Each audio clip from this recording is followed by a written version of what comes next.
Salut tout le monde et bienvenue dans cette nouvelle vidéo. Aujourd'hui je vais revenir avec vous sur une notion très intéressante, une notion sur les suites numériques qui n'est pas donnée en cours mais qui est très présente, qui est classique dans les exercices. Il s'agit des suites de Cauchy, ce qu'on appelle les suites de Cauchy. On va voir certaines propriétés dans l'exercice que je vous propose de traiter aujourd'hui dans cette vidéo. Évidemment les amis, comme d'habitude, n'hésitez pas à mettre sur pause, à prendre une feuille, un stylo et puis essayer de faire par vous-même les questions de l'exercice. Si vous n'y arrivez pas, ou si vous voulez comparer vos résultats, votre correction avec la mienne, n'hésitez pas à regarder à ce moment-là la vidéo. N'hésitez pas les amis à me suivre sur les réseaux sociaux, à vous abonner à cette chaîne, à activer la cloche. Ça permettra de faire gagner en visibilité tout le travail qui est fourni sur cette chaîne. N'hésitez pas à partager, à liker, à commenter, à faire vivre cette chaîne par vos commentaires, par vos likes et par toutes les activités que vous pouvez faire sur cette chaîne. N'hésitez pas à me suivre, comme je l'ai dit, sur les réseaux sociaux, sur Instagram, sur Facebook et sur TikTok également. À m'écrire à monir.cours.particulier@gmail.com si vous êtes intéressé par des cours particuliers, individuels ou collectifs. Et donc on va commencer le traitement de cet exercice. Donc d'abord on va commencer par rappeler ce que c'est qu'une suite de Cauchy. Alors on appelle une suite de Cauchy toute suite réelle qui vérifie, quel que soit epsilon strictement supérieur à 0, il existe un rang n0 à partir duquel eh bien, on va avoir pour tout couple PQ de n carré la distance entre xp et xq, entre deux termes à partir d'un certain rang, quand les deux termes en l'occurrence sont très importants, et ben, la différence en valeur absolue entre deux termes, ça devient inférieur à epsilon. D'accord? Quel que soit le epsilon qu'on choisit, on peut trouver un rang à partir duquel deux termes xp et xq sont distants de moins epsilon. Donc, la première question ici qu'on doit démontrer, enfin qu'on doit traiter, c'est de montrer que toute suite réelle convergente est une suite de Cauchy. Toute suite réelle convergente est de Cauchy. Donc si je prends une suite convergente, quelle que soit la suite convergente, elle va être forcément de Cauchy. Alors comment est-ce qu'on peut démontrer cette propriété? Alors, prouvons que toute suite convergente est une suite de Cauchy. Donc, on va considérer une suite convergente, d'accord? Soit, je vais considérer UN, par exemple, n appartenant à n, une suite numérique convergente vers L, d'accord? Vers une limite L, d'accord? En gros, cela signifie que la limite lorsque n tend vers plus infini de UN est égale à L. Donc, on va essayer de montrer que cette suite est qu'il s'agit d'une suite de Cauchy, d'accord? Donc, on va considérer un epsilon, quel que soit epsilon, un epsilon strictement supérieur à 0, d'accord? Considérons un epsilon strictement supérieur à 0, et on va essayer de prouver que la propriété est vraie, reste valable pour UN. Donc, soit epsilon strictement supérieur à 0, donc, puisque UN est convergente vers L, alors il existe un N0 qui appartient à N, tel que quel que soit N supérieur à N0, la valeur absolue de UN moins L est inférieure à epsilon. N'est-ce pas les amis? Voilà, donc ça c'est la définition de la convergence d'une suite vers un nombre L. C'est quelque chose qu'on avait vu ensemble dans la définition de la convergence que vous pouvez retrouver sur cette chaîne. Évidemment, c'est la définition de la convergence des mathématiques supérieures. Donc, soit epsilon strictement supérieur à 0, il existe un rang n0 à partir duquel la valeur absolue de un moins L est inférieure à epsilon. Voilà. Maintenant, il faut qu'on démontre que c'est une suite de Cauchy. Donc, pour démontrer que c'est une suite de Cauchy, qu'est-ce qu'il faut faire? Il faut faire tout simplement la chose suivante. Il faut prendre deux réels, d'accord? Donc, P et Q, d'accord? Donc, soit on va considérer P et Q tels que P supérieur à Q est supérieur à ce rang N0, d'accord? À ce rang N0. Donc, puisque P est supérieur à ce rang N0, alors je sais que la valeur absolue de UP moins L est inférieure à epsilon, et puisque Q est également supérieur au rang N0, là je sais que la valeur absolue de UQ moins L est également inférieure à epsilon, d'accord? Vous êtes d'accord les amis avec moi? Parce que comme la suite UN est strictement, est convergente vers L, eh ben, ça veut dire qu'il existe un rang N0 à partir duquel la valeur absolue de UN moins L est inférieure à epsilon. Si je considère mes deux réels P et Q de façon à ce que P soit supérieur à Q et que les deux soient supérieurs à N0, bah, puisque le rang P est supérieur au rang N0, donc la valeur absolue de UP moins L est inférieure à epsilon. Et c'est pareil pour UQ moins L. Alors, pour faciliter les choses, ici, la définition comment dire, pour la définition de la convergence, je ne vais pas la faire pour epsilon ici. Je vais mettre epsilon divisé par 2, d'accord? Je peux choisir un epsilon prime de telle façon à ce que epsilon prime soit égal à epsilon divisé par 2. Pourquoi les amis? Vous allez voir pourquoi. Du coup ici, UP moins L en valeur absolue, c'est inférieur à epsilon sur 2. UQ moins L, ici, est inférieur à epsilon sur 2, d'accord? La définition de la convergence, ici, epsilon ou epsilon prime ou epsilon divisé par 2, c'est la même chose. Pour epsilon strictement supérieur à 0, epsilon sur 2 supérieur à 0, il existe un rang N0 à partir duquel la valeur absolue de UN moins L est inférieure à epsilon divisé par 2. Ça ne change rien, c'est juste que j'ai changé ce epsilon ici par epsilon divisé par 2. Je peux l'appeler epsilon prime. Ok, pourquoi j'ai fait ça? Pourquoi epsilon sur 2? Pour la simple raison suivante. Vous voyez les amis ici, on a une propriété qui nous dit que la valeur absolue de A plus B, d'accord, est inférieure à la valeur absolue de A plus la valeur absolue de B. Ça c'est quelque chose qu'il faut que vous reteniez, d'accord?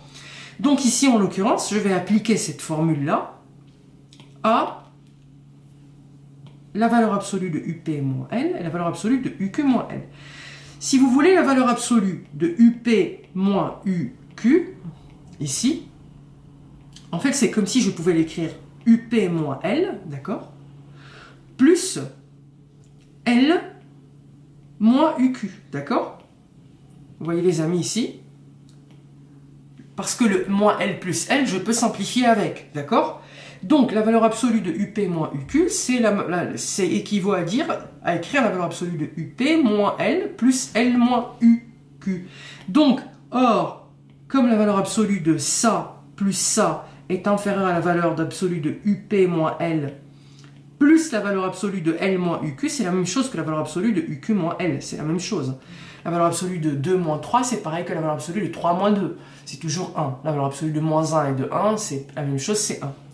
Donc, du coup, bah voilà, et comme ça c'est inférieur à epsilon sur 2, ça c'est également inférieur à epsilon sur 2, donc la valeur absolue de UP moins L, plus la valeur absolue de UQ moins L, je déduis que c'est inférieur à epsilon sur 2, plus epsilon sur 2, ça nous donne epsilon, n'est-ce pas? Parce que ici c'est la somme epsilon sur 2, plus epsilon sur 2, ça nous fait epsilon.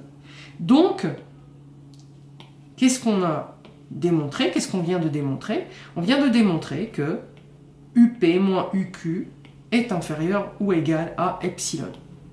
Donc, si je choisis un epsilon au hasard, en vertu de la convergence de la suite UN, je peux dire qu'il existe un rang N0 à partir duquel la valeur absolue de UN moins L est inférieure à epsilon sur 2. Je peux choisir du coup, donc, pour quel que soit epsilon appartenant à R, je peux trouver donc un rang N0 à partir duquel, si on a deux entiers naturels P et Q tels que P est supérieur à Q, je peux dire que la valeur absolue de UP moins UQ est inférieure ou égale à epsilon. Et ça signifie que la suite UN est une suite de Cauchy. Cela signifie que UN est une suite de Cauchy. Donc je suis parti d'une suite convergente, j'ai démontré qu'elle était une suite de Cauchy. Donc toute suite convergente est une suite de Cauchy. Alors les amis, j'ai peut-être été rapide, n'hésitez pas à revoir cette séquence petit à petit, n'hésitez pas à réécrire, même si vous avez vu, vous avez regardé, n'hésitez pas à réécrire, parce que l'écriture, ça permet de mieux ancrer les idées. Donc voilà, donc je rappelle juste ce que c'est qu'une suite de Cauchy. Une suite de Cauchy, c'est une suite qui vérifie, quel que soit epsilon supérieur à 0, si je prends n'importe lequel des réels strictement positifs, je suis censé trouver un rang... donc là ici il y a une petite erreur ici, pardon, c'est il existe un rang n0, c'est pas quel que soit, c'est il existe un rang n0 à partir duquel, quel que soit P et Q supérieur à ce rang-là, en fait, la distance entre xp et xq est inférieure ou égale à epsilon. Et donc voilà, donc là on a démontré qu'une suite, en plus une suite convergente, c'est une suite de Cauchy. Alors question 2, maintenant les amis, on pose Sn, une suite qui est égale à la somme des 1 de 1 sur racine de k, k allant de 1 jusqu'à n. Donc 1 sur racine de 1, plus 1 sur racine de 2, plus 1 sur racine de 3, plus 1 sur racine de 4, etc. Jusqu'à 1 sur racine de n. Et il faut démontrer que Sn est une suite divergente. D'accord? Évidemment, ici, comme c'est un problème, c'est un exercice, on a commencé avec les suites de Cauchy. Vous vous doutez bien que ce serait plutôt intéressant d'utiliser la notion d'une suite de Cauchy pour démontrer que cette suite est divergente. Alors, comment est-ce qu'on peut faire? Comment est-ce qu'on peut procéder concrètement pour démontrer ça? Comment est-ce qu'on peut procéder pour démontrer ça? Alors, déjà, si la suite était convergente, d'accord? Si elle est convergente, ça veut dire qu'elle est de Cauchy, d'accord? Donc ici, il suffit de montrer que la suite n'est pas de Cauchy pour démontrer qu'elle est divergente, d'accord? Donc, afin de démontrer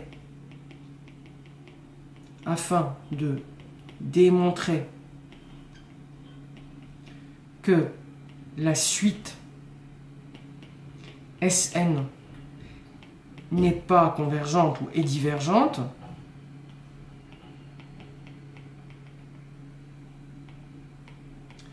il suffit de montrer qu'elle n'est pas de Cauchy. Que cette suite n'est pas de Cauchy. Comment faire? Et comment faire, les amis, pour démontrer qu'elle n'est pas de Cauchy, cette suite? Donc, alors, dans ce cas, ce qu'on va faire, donc, une suite de Cauchy, je rappelle, c'est que quel que soit epsilon strictement supérieur à 0, d'accord, il existe un rang n0 qui appartient à n, quel que soit pq appartenant à n carré, si p supérieur à q supérieur à n0, alors ça signifie que la suite, par exemple ici, sp moins sq, doit être inférieure à epsilon. D'accord? C'est ça qu'on va démontrer. Pour démontrer qu'elle n'est pas de Cauchy, il faut démontrer un contre-exemple. Il faut trouver, il faut essayer de montrer qu'on ne peut pas, que par exemple, la suite, que sp moins sq est minorée par une suite, par quelque chose. Prendre un epsilon, par exemple, égal à une valeur en question, essayer de prouver que, en fait, on ne peut pas trouver PQ tel que... On peut trouver PQ tel que la valeur absolue de SP moins SQ est supérieure à ce nombre-là. D'accord? Alors, la première chose qu'on va observer ici, donc la première chose qu'on va observer, c'est on va essayer de faire... On va considérer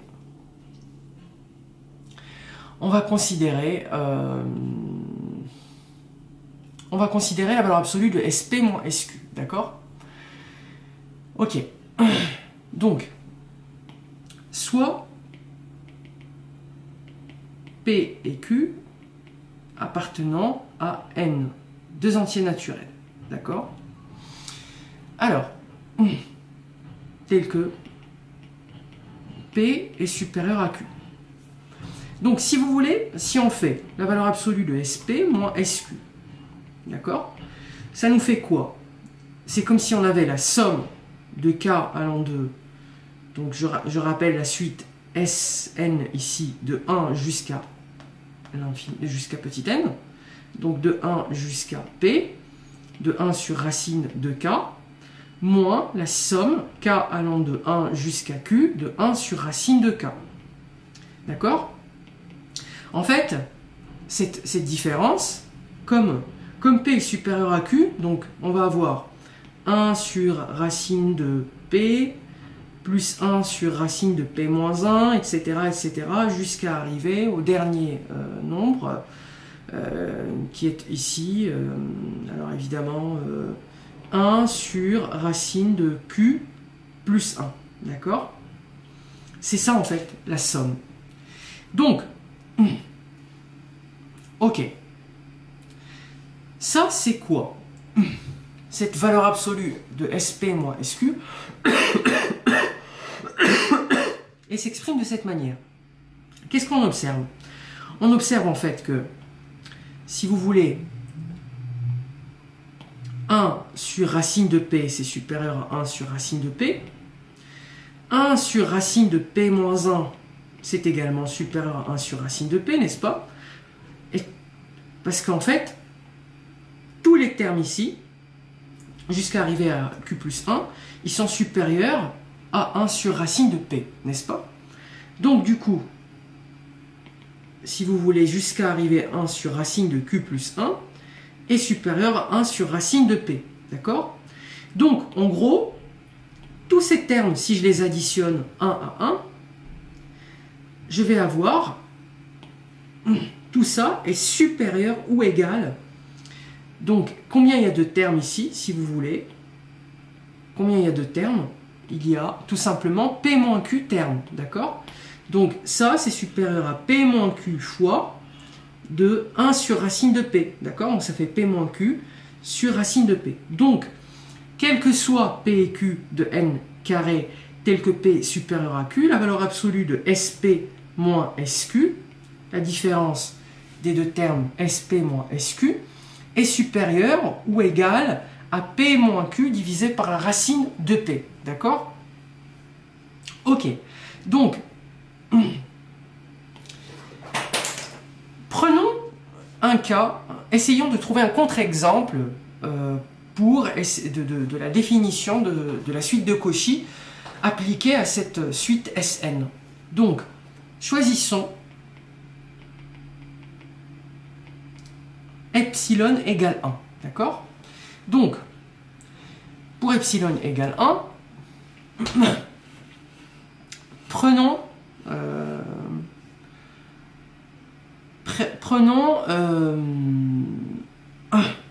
par exemple P égale 2 fois Q, d'accord? P égale 2 fois Q, de manière à ce qu'on ait ici P moins Q, ça fait tout simplement Q, d'accord? Parce que ça fait 2Q moins Q, ça fait Q. Donc ici, on prend P égale 2Q, et évidemment ici, on va avoir P supérieur à Q, supérieur à un entier N0, d'accord? Donc, quel que soit ce N0, d'accord, quel que soit un entier naturel N0 appartenant à N, prenons Q, par exemple, c'est le maximum de N0 et maximum de N0 et de 2, d'accord? Comme ça, on est sûr que Q est supérieur à 2 et supérieur à N0, d'accord?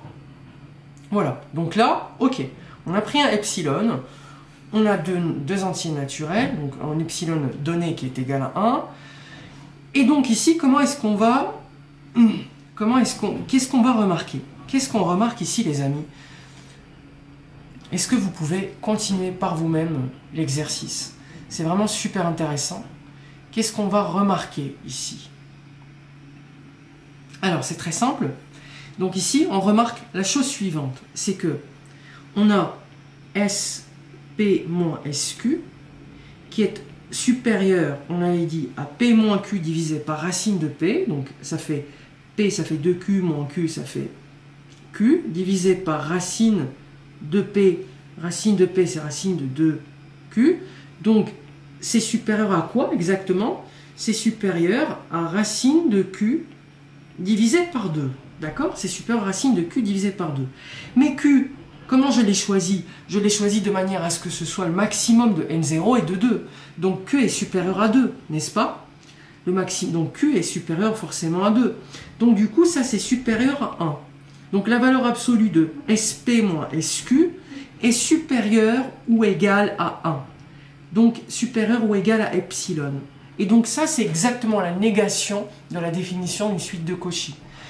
La définition d'une suite de Cauchy, si je prends un epsilon supérieur à 0, strictement, il existe un rang à partir duquel, si P supérieur à Q supérieur à ce rang-là, alors la valeur absolue de SP moins SQ est inférieure à epsilon. Là non, là j'ai pris un epsilon strictement supérieur à 0. Par exemple ici on a pris epsilon égale à 1. Donc on a pu trouver deux réels, d'accord, deux entiers, pardon, tels que l'un est supérieur à l'autre, quel que soit n supérieur à 0, d'accord, quel que soit n supérieur à 0, il existe P et Q tels que la valeur absolue de SP moins SQ est supérieure ou égale à 1. Alors je vais réécrire encore une fois si vous n'êtes pas convaincu parce que c'est un petit peu difficile à expliquer. Et si Sn était de Cauchy, si c'était une suite de Cauchy, qu'est-ce qu'on aurait eu? On aurait eu, quel que soit epsilon supérieur à 0, il existe un n0 appartenant à n, quel que soit p et q appartenant à n carré, si p est supérieur à q supérieur à n0, ça nous implique que sp moins sq est inférieur à epsilon. D'accord? Ici, qu'est-ce qu'on trouve? On trouve qu'il existe un epsilon supérieur à 0, quel que soit n0 appartenant à n, d'accord? On a trouvé P et Q, on les a bien choisis de n carré, tel que effectivement P est supérieur à Q supérieur à n0, et quand même la valeur absolue de SP moins SQ, elle n'est pas inférieure, mais elle est supérieure à epsilon. Donc on a prouvé la négation de la définition de la suite de Cauchy.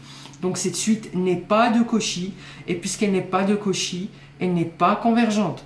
Parce que si une suite est convergente, elle est de Cauchy. Si elle n'est pas de Cauchy, ça implique qu'elle n'est pas convergente. Voilà les amis, j'espère que vous avez compris cette démarche-là. Donc, Sn n'est pas une suite de Cauchy.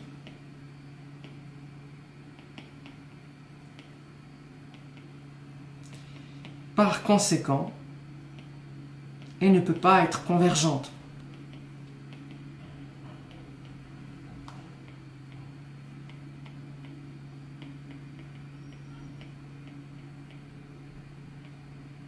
Elle ne peut pas être convergente puisqu'elle n'est pas de Cauchy. Voilà les amis. Alors le raisonnement n'est pas simple ici. Ce sont les difficultés justement de cette question. Donc n'hésitez pas à me dire en commentaire si vous arrivez à comprendre quand même. N'hésitez pas à vous accrocher parce que c'est important. Et voilà, donc ça c'est comment on utilise, on emploie cette notion de suite de Cauchy pour pouvoir tout simplement démontrer qu'une suite est divergente. Alors on va passer à la suite, la question suivante. Montrer que toute suite de Cauchy est bornée. Montrer que toute suite de Cauchy est bornée. Donc, comment est-ce qu'on va faire ça? 3. Montrer que toute suite de Cauchy est bornée. Alors, on va considérer une suite de Cauchy, donc soit xn, n appartenant à n, une suite de Cauchy. Je vais écrire encore une fois, ça veut dire que quel que soit epsilon strictement supérieur à 0, il existe un n0 appartenant à n, tel que quel que soit un couple PQ de n carré tel que P supérieur à Q supérieur à n0. Cela signifie que la différence xp moins xq est inférieure à epsilon. Inférieure strictement à epsilon. Voilà. Ok. Donc, ok. En l'occurrence,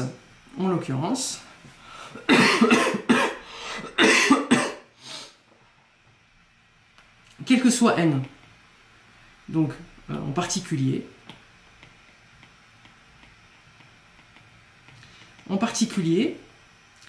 quel que soit n entier naturel, quel que soit n plutôt supérieur au rang n0, ici, la valeur absolue de xn moins xn0 est inférieure à epsilon, d'accord? Donc là, on considère epsilon qui appartient, à R tel que epsilon strictement supérieur à 0. Donc ça veut dire que quel que soit n supérieur à n0, plutôt que de prendre xp et xq, je prends n pour tous les entiers naturels, xn moins xn0 est inférieur à epsilon. D'où cela signifie que xn, en fait, est comprise entre quoi? Entre epsilon plus xn0 et xn0 moins epsilon ici. Ça, c'est quel que soit n supérieur à n0, d'accord? Ok. Et ben, simple. Donc, prenons, donc, mais pour les entiers naturels qui sont inférieurs à n0, pour les rangs inférieurs à n0. Donc, l'ensemble, vous êtes d'accord avec moi, l'ensemble des x k tel que k inférieur à n0 est un ensemble fini, n'est-ce pas?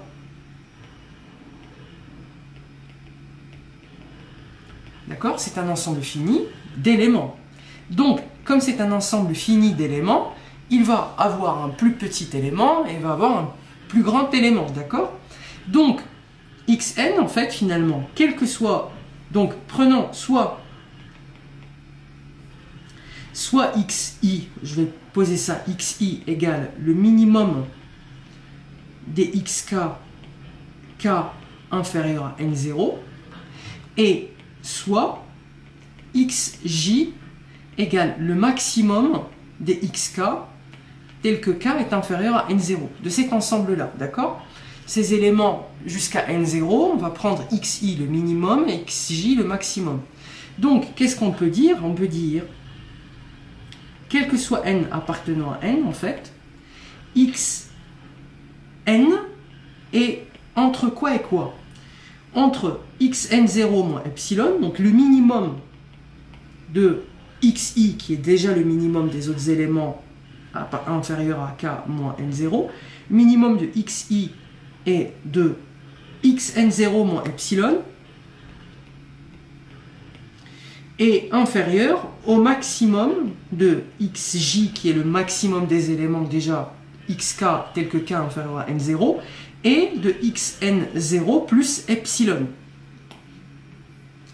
Donc, on vient de démontrer que xn, en fait, quel que soit n appartenant à n, est borné, d'accord? La suite, xn, est donc bornée. Donc la suite xn est bornée, on a démontré qu'elle est bornée. Donc toute suite de Cauchy est une suite bornée. Toute suite convergente est une suite de Cauchy, toute suite de Cauchy est une suite bornée.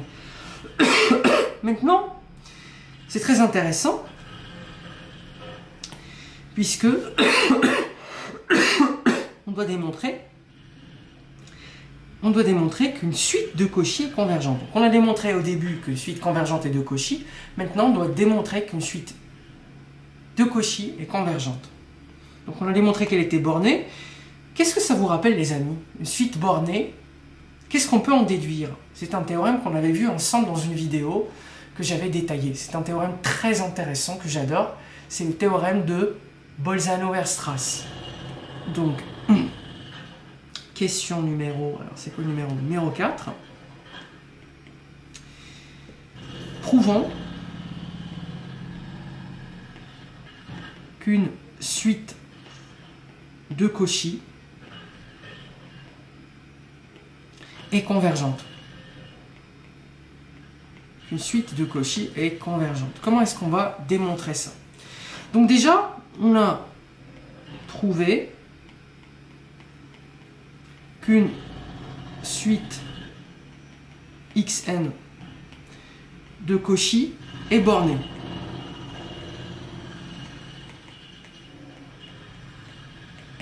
D'après le théorème de Bolzano-Weierstrass, si vous l'avez oublié, je vous invite à le voir sur cette chaîne, j'avais publié une vidéo dédiée. Weierstrass, d'après le théorème de Bolzano-Weierstrass, alors, il existe une sous-suite ou une suite extraite. Il existe une suite extraite. Il existe une suite extraite convergente.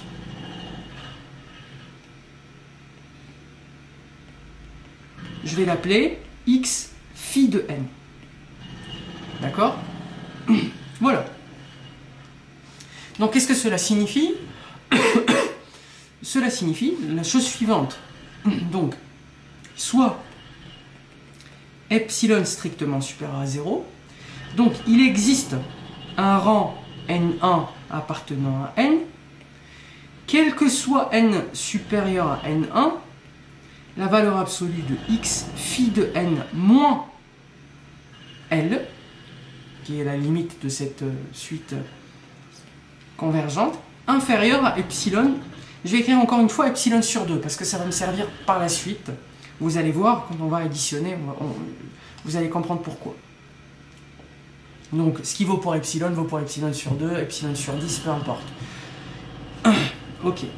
Donc, il existe, puisque ici, on a extrait, d'après Bolzano-Weierstrass, une suite x phi de n convergente, une sous-suite convergente. Donc, quel que soit epsilon supérieur à 0, il existe un rang n1 à partir duquel la différence entre x phi de n et L est inférieure ou égale à epsilon sur 2.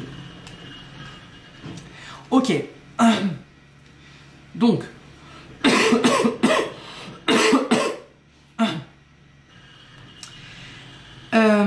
la suite xn est une suite de Cauchy, n'est-ce pas? Xn est une suite de Cauchy. Qu'est-ce que cela signifie? Cela signifie que pour ce même epsilon, il existe un rang n0, d'accord, qui appartient à n, tel que quoi? Bah, comme j'ai phi de n supérieur à n, ça c'est une propriété pour toute application de n vers n strictement croissante, je l'ai déjà démontré ça, et supérieur donc à supérieur, donc phi de n est supérieur à n, supérieur à n0. Donc je peux prenons par exemple petit n le maximum de n0 et de n1, d'accord? Donc ici on a la valeur absolue de x phi de n moins xn inférieur à epsilon sur 2, d'accord? Ça, c'est la définition de la suite de Cauchy. Je l'ai simplement appliquée à la différence entre deux termes phi n et n. Ok. Donc, prenons n, soit n, c'est le maximum de n0 et de n1. De ce n0 ici et de ce n1 ici. On va appliquer exactement la même propriété que tout à l'heure, c'est-à-dire que, vous voyez bien, la valeur absolue de xn moins L, c'est comme si j'avais la valeur absolue de xn moins, regardez bien, moins x phi de n, plus x phi de n, moins n. D'accord? Ça, c'est inférieur à la valeur absolue de ça, plus la valeur absolue de ça. Donc, ça, c'est inférieur à la valeur absolue de xn moins x phi de n, qui est la même chose entre x phi de n moins xn, plus la valeur absolue de x phi de n moins n. D'accord?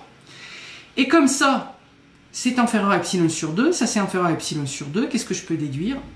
Donc, je peux déduire que la valeur absolue de xn moins L est inférieur à epsilon, parce que epsilon sur 2 plus epsilon sur 2, ça fait epsilon. Donc on a trouvé, si on choisit un epsilon dès le départ, peu importe sa valeur, strictement supérieure à 0, on peut trouver un entier naturel n à partir duquel, quel que soit n en fait, supérieur à grand N, qui est le maximum de n0 et de n1, la valeur absolue de xn moins L est inférieure à ce epsilon. Par conséquent, on déduit, par conséquent, la suite xn est convergente. Donc là, on vient de montrer le chemin inverse, c'est-à-dire qu'une suite de Cauchy est une suite convergente et qu'une suite de convergente est une suite de Cauchy, en fait. On a une équivalence entre les deux. C'est super théorique, hein, la démonstration. Je comprends parfaitement que vous ayez eu des difficultés à vous accrocher jusqu'ici. N'hésitez pas à me dire en commentaire si vous arrivez à comprendre, s'il y a des choses, des zones d'ombre, des choses qui ne sont pas claires. N'hésitez surtout pas à me les soumettre en commentaire, je prendrai un grand plaisir à répondre. Mais il faut s'accrocher parce que ce n'est pas une partie qui est simple, c'est une partie qui est quand même assez théorique. Donc n'hésitez surtout pas à voir et revoir la vidéo, faire et refaire l'exercice. Donc la dernière question, là on va considérer xn une suite réelle telle que il existe un k entre 0 et 1 qui appartient à l'intervalle 0,1, quel que soit n appartenant à n. Qu'est-ce que ça vérifie? Ça vérifie tout simplement la valeur absolue de xn plus 1 moins xn inférieure à k, facteur de xn moins xn moins 1. Il faut démontrer que cette suite est convergente. Donc il faut démontrer que cette suite est convergente. Comment faire pour démontrer qu'une suite est convergente? Et surtout, comment est-ce qu'on peut nous baser sur cette notion de suite de Cauchy pour pouvoir démontrer la convergence de cette suite-là. Alors, 5.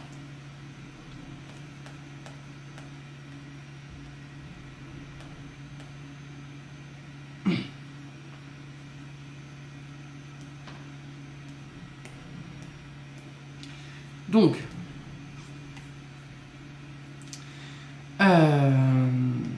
xn vérifie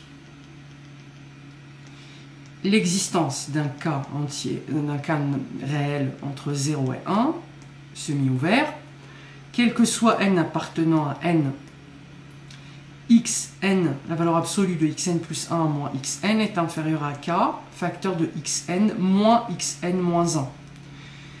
Ok, donc pour démontrer que cette suite converge, il suffit de démontrer qu'elle est de Cauchy. Donc je vais prendre epsilon supérieur strictement à 0, soit epsilon strictement supérieur à 0.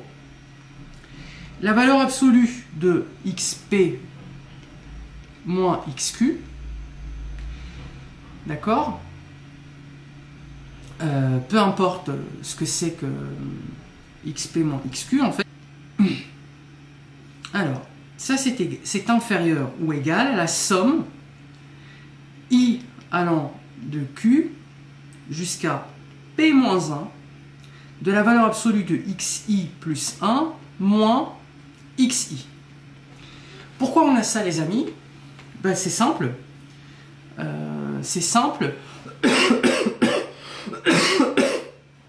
Parce que xp moins xq, je peux faire xp moins xp moins 1 plus xp moins 1 moins xp moins 2 plus xp moins 2, etc. etc. jusqu'à arriver à xq, jusqu'à arriver à moins xq. Et on peut utiliser l'inégalité arithmético-géométrique, l'inégalité tout à l'heure que je vous ai montré, c'est-à-dire que ça est inférieur à ça moins ça en valeur absolue, puis ça moins ça en valeur absolue, etc. Donc c'est ça. Donc c'est inférieur à la somme des valeurs absolues de xi plus 1 moins xi, i allant de q jusqu'à p moins 1. Ok. Donc, par contre, les amis, regardez bien, pour chacune des différences xi moins 1, xi plus 1 moins xi, c'est inférieur à k facteur de xi moins 1. Donc ici, ça c'est inférieur à la valeur absolue de x1 moins x0 fois la somme i allant de q jusqu'à p-1 de k, donc k c'est ce coefficient là en fait, à la puissance i.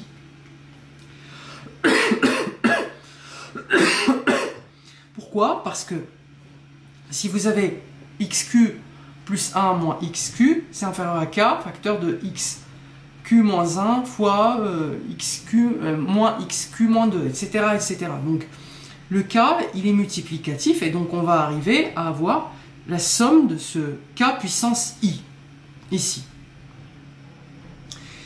Donc, ensuite, ça c'est inférieur à la valeur absolue de x1 moins x0. La somme des k puissance i, c'est une suite géométrique de raisons k, et donc de premier terme k puissance q, donc ça nous fait k puissance q ici, fois 1 moins la raison à la puissance le nombre de termes, c'est p moins 1 moins q plus 1, donc ça fait p moins q, divisé par 1 moins k. D'accord?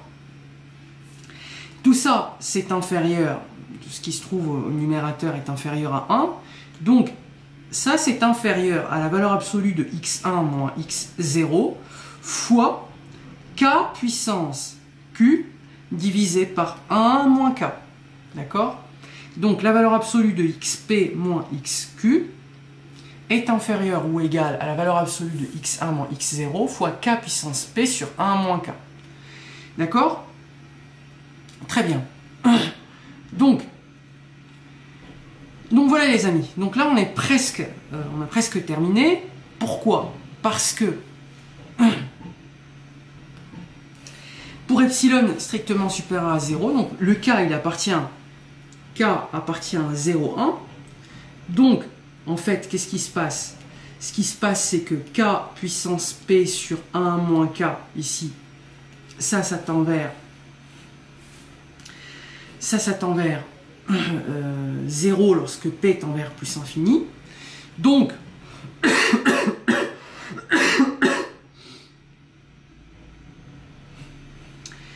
donc ça tend vers 0 en fait, globalement. Donc on peut trouver un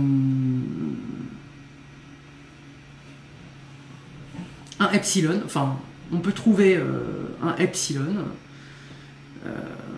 quel que soit epsilon pardon, supérieur à 0, on peut trouver,